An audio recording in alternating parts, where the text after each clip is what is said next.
Hello everyone and welcome to the OKS Computer YouTube channel. My name is Patrick and we are once again going to be talking about my record collection. This is part 6 in an ongoing series of videos talking about my records in alphabetical order. If you have not seen those first 5 parts, I have a link in the description to a playlist with all 5, and I'll continue adding to that playlist as the series goes on.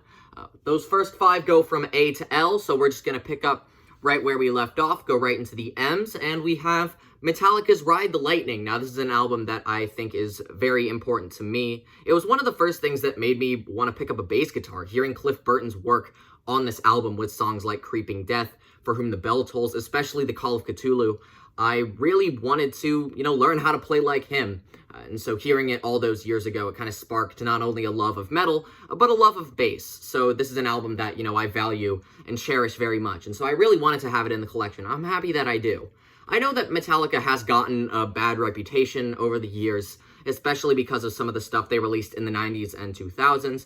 I know we don't like talking about Saint Anger, but I still think that their first 4 albums, from Kill 'Em All up to And Justice for All, I think they're all great, and Ride the Lightning is my favorite of theirs. So yeah, really happy to have it. Not much to highlight in the packaging here. Pretty simple, but it does have this cool picture of the band on this card here, alongside full lyrics for the album. It's great to have because I think that James Hetfield's songwriting on this album was his best. So, it's cool to have the lyrics there. So yeah, Metallica, Ride the Lightning, a thrash metal classic, and a wonderful thing to have in the collection. Next up, we have 2 albums by my favorite rapper. I touched briefly on MF Doom's work in the last one where I talked about KMD, which was his rap trio before he adopted the MF Doom name. But I do have 2 of his during the MF Doom era. I have Mad Villainy, his collaboration with Madlib. I just can't say enough good things about this. If you know me, you know I just can't stop talking about Mad Villainy. It's such an impeccable album. And so when I heard that Stone's Throw was reissuing it a couple months ago, I jumped at the chance to pick up a copy because I know that nowadays copies of Mad Villainy are kind of hard to come by. They're in very high demand, and they have been for the entirety of this year, especially following Doom's death. Very unfortunate, but, if it means more people get to hear his music and how brilliant he was, then that's fine by me. I don't listen to it very often, mostly because, this is one that I want to keep in the best condition I possibly can. But just being able to own it, I think, is wonderful. There's really nothing going on in the packaging here. It's just a single sleeve, but it is a double album. Now, having the single sleeve with 2 records inside is something that kind of bothers me. I've talked about that before. Not something I'm a huge fan of, but still, I don't really mind. Just having this album is enough for me. MF Doom, I am a huge fan of his work, and I have been for several years now. And for that reason, I felt like having Mad Villainy, which was, such a vital album in his discography, it was just something that I had to have at some point, and I'm so glad that I finally do. And I have one more of his. Although that I don't think this is one of his better albums, I still think it's really cool because it shows that he was, capable of collaborating with a wide variety of producers and also companies. It's Danger Doom's The Mouse and the Mask, which was his collaboration with both Danger Mouse and Adult Swim. Now, the one complaint that people have about The Mouse and the Mask is that since this was made in collaboration with Adult Swim, there are tons of interludes from Adult Swim cartoon characters, from shows like Aqua Teen Hunger Force, as well as entire songs written about and inspired by those shows. And it is basically an Adult Swim commercial, and so in some ways that is bothersome to me, but regardless, I still think that both of these artists are doing what they do best. And, yeah, it's nothing but quality songs, even if it is, a bit heavy on the advertising. And I really like having this triple LP package here. This was a deluxe thing that they released alongside an EP, and it has an extra bonus disc with some remixes, some extra instrumentals, some B-sides, and it's very nice to have. Because I love the original album, but I also think that extra EP that they released alongside it is just as good, and a very important addition to the album. The Mouse and the Mask, I don't think this is Doom's best work, but it is an MF Doom album, so of course it's going to be great. And I think that Danger Mouse does a fantastic job of complementing Doom's flows and his verses on the album. Now this next thing is pretty huge. I talked about this on an Instagram Live after it first arrived because it was so surreal to actually own it, and I wanted to, unbox it in real time and document what I thought of it when it first arrived. So, I am a huge fan of singer-songwriter Phil Elverum. One of my first videos was ranking all of his albums. He had a bundle available on his website with every single album he made with the microphones, all 7. And so, I got that. It's his entire discography with the microphones. It's the 5 studio albums plus 2 compilations, and it's amazing. So, there's a lot to go into with this one. Let's get started with Don't Wake Me Up. This was their debut. Not an album that I'm super fond of. If you remember, I placed it towards the bottom of the list. But I still think there's a lot of great stuff happening on the record, and I think it showed a lot of promise for the microphones as a band, as a recording project, and especially for Phil as a songwriter. The gatefold here looks really nice. It has a lot of that cluttered, weird art style that he associated with, this era of the band, with the early compilations. I love kind of the spliced together photograph kind of vibe of this. It almost looks like newspaper clippings in a way. Very, very unique how he went about packaging this. And, I did want to mention, all of these came with a poster, a huge poster with all of the lyrics to every song, but I'm not going to be able to show those because I actually have them hung up over there in that corner of my room. You can see it in some of the desk videos that I do. And I'm so happy that he did that, because I think that the songwriting in the Microphones albums is their most important aspect. And so having those posters with all of the lyrics was very, very cool to me. Next up we have It Was Hot, We Stayed in the Water. I think this was when the Microphones started to really come into their own. Of course, I think they hit their peak with The Glow Part 2, but It Was Hot, We Stayed in the Water is when they started to develop that kind of signature sound with the lo-fi indie folk thing. And it's got some quality stuff on it, especially the song The Glow, which was the origin of the Glow story. Another thing with a very, very cool gatefold, this time with a more nature-focused art style. I love that.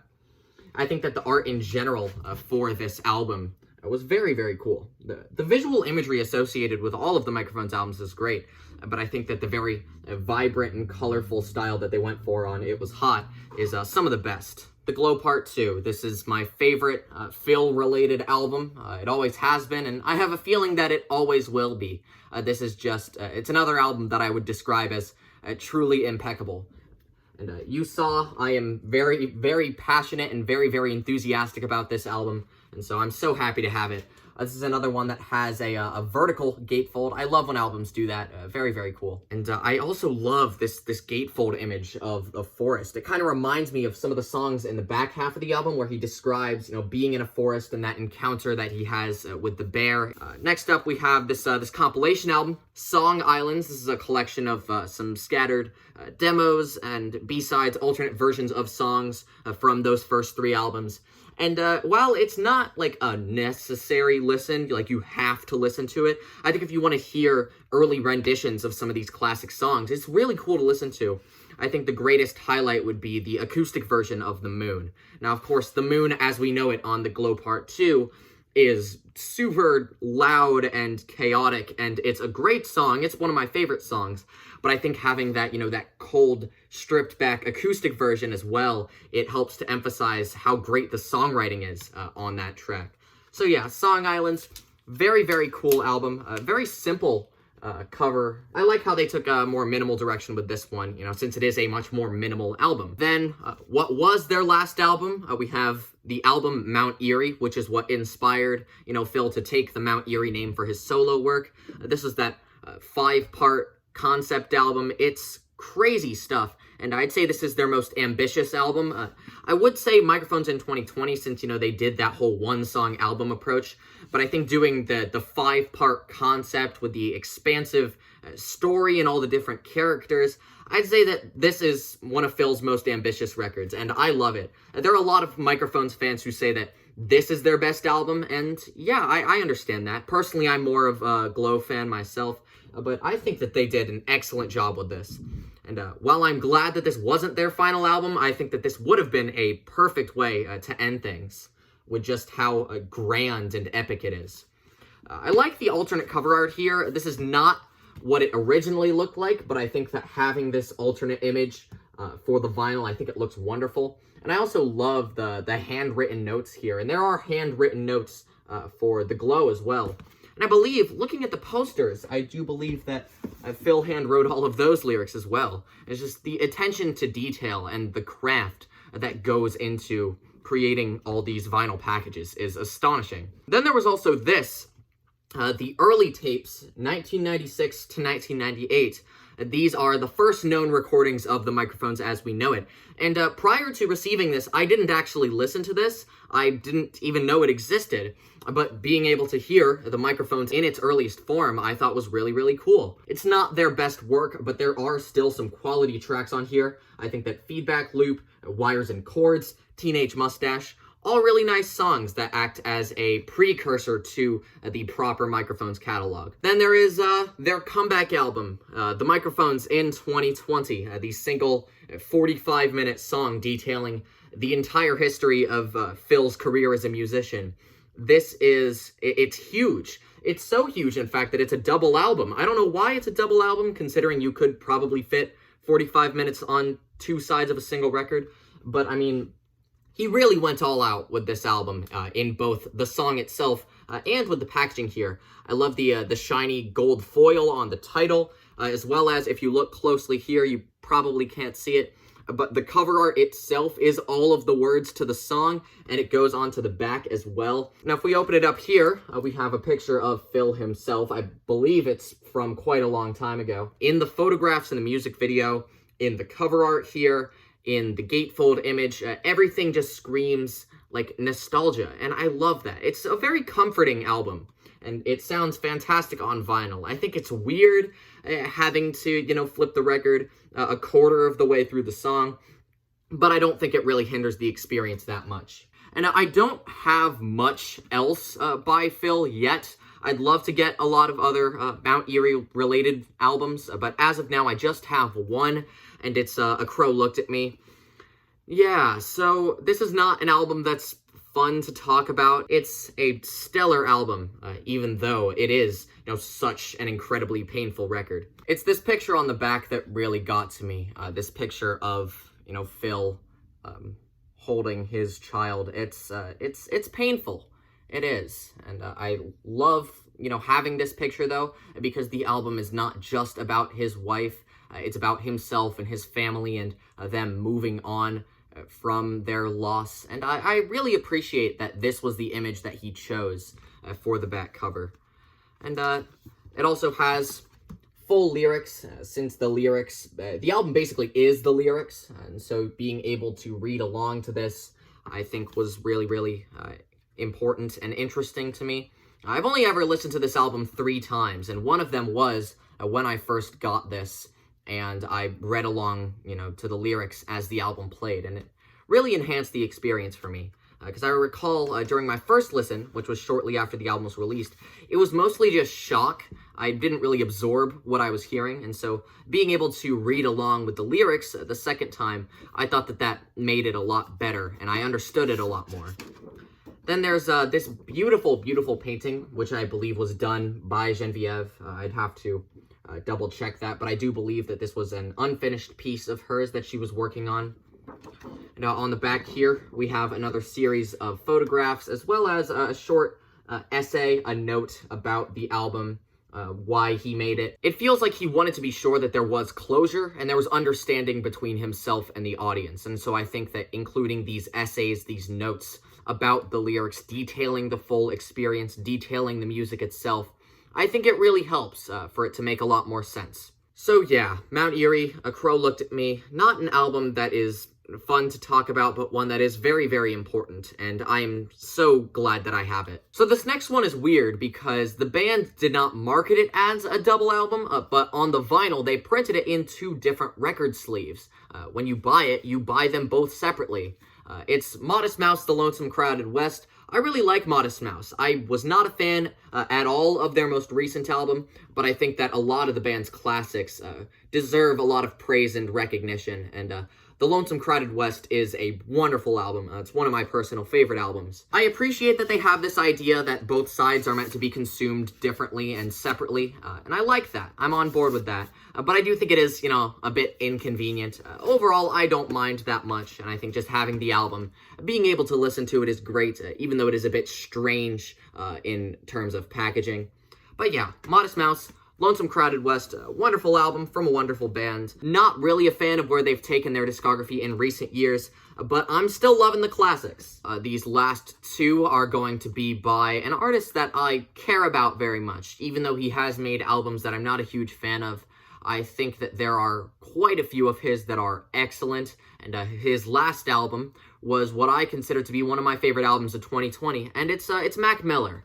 So first things first, I have his Kids mixtape, which was his 5th or 6th mixtape, I'm not really sure, but it was released in 2011, and it samples and is inspired by the movie Kids, which is a really strange choice. It's a bizarre and really, really morbid movie, so I remember when I first heard this album, not only was it named after this movie, but the logo, the intro, everything was based off of this really dark film, so that was quite confusing for me. But I do think that as a whole, I think this is some of the best stuff to come out of Mac's, frat rap era, and so when I heard that they were doing a 10th anniversary reissue of it, I thought that it would be a cool addition to the collection. I think having, kids as the main concept for the album was a strange choice, but he pulls it off, and I like how he manipulates the samples to reflect something a lot more positive than what's originally in the film. Kids, otherwise known as Kickin' Incredibly Dope Shit, very fun title.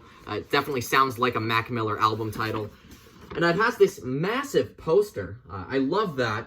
I'm definitely going to hang this up at some point, but it's large enough that I don't think I have room for it. It comes in these nice cardboard sleeves, and this side has an etching on it. That is amazing. I love that. And it says Most Dope, which is something that he often says on the album. And it also comes with 2 bonus tracks, which were released alongside, its first ever streaming release. One of them was called Back in the Day, and I remember really loving that song. Even if it is, a lot less mature, fully realized, competent than your average Mac Miller album, or something that you would get on something like Circles or Good AM, I still think he did a great job, reflecting that kind of youthful energy on this album. So the last thing that I'm going to be talking about today is also Mac Miller. I realized that if I had one of his first albums, Kids, then it would only be right if I got his last. And so I got the Swimming in Circles box set. This was a box released recently by Mac Miller's estate that has both of his last 2 albums, Swimming and Circles, Swimming in Circles. It makes sense. The whole thing was supposed to be like a concept with the 2 going together.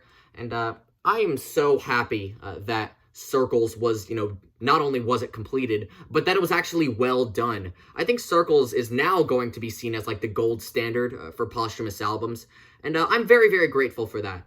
Being somebody who loves Mac Miller's work, I was very concerned that Circles would be really messed up, because I've seen a lot of posthumous albums from a lot of artists that I enjoy go terribly wrong, but luckily, I think that Circles was excellent. They did that with so much respect and love, and it ended up being what I think is his best album.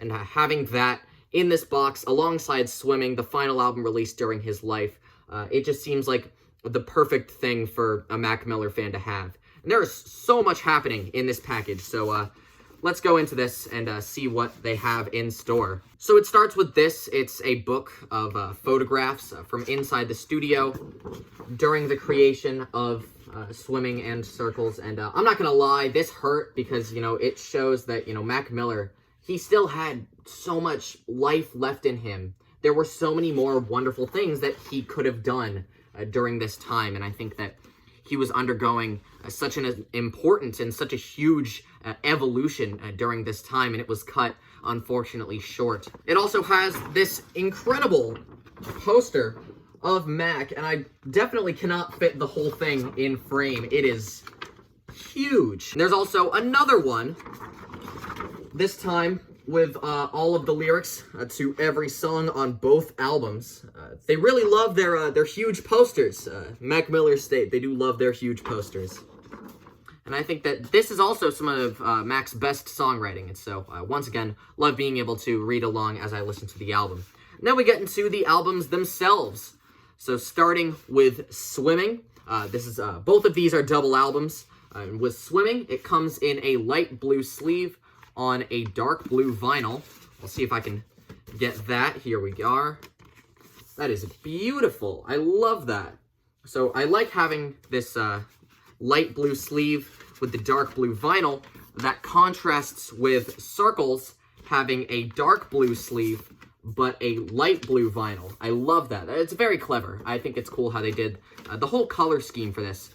How everything is, everything is black and white except for the music itself. And I think it's beautiful that they did that because, the music is so colorful and so bright and so lively. Mac Miller, the Swimming in Circles box, I am very, very grateful to have that and grateful to be able to hear Mac at this time in his life, when he was going through such big changes as a writer and as a musician. Even if it didn't last, I think that he was doing some amazing things on those two albums.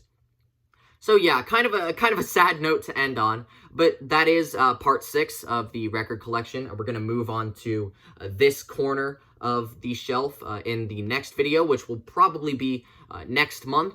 So that'll do it for now. As always, be sure to like and subscribe if you feel so inclined, and follow my other social media profiles for more content every day. Thank you all so much for watching, and I hope you all have a very nice day.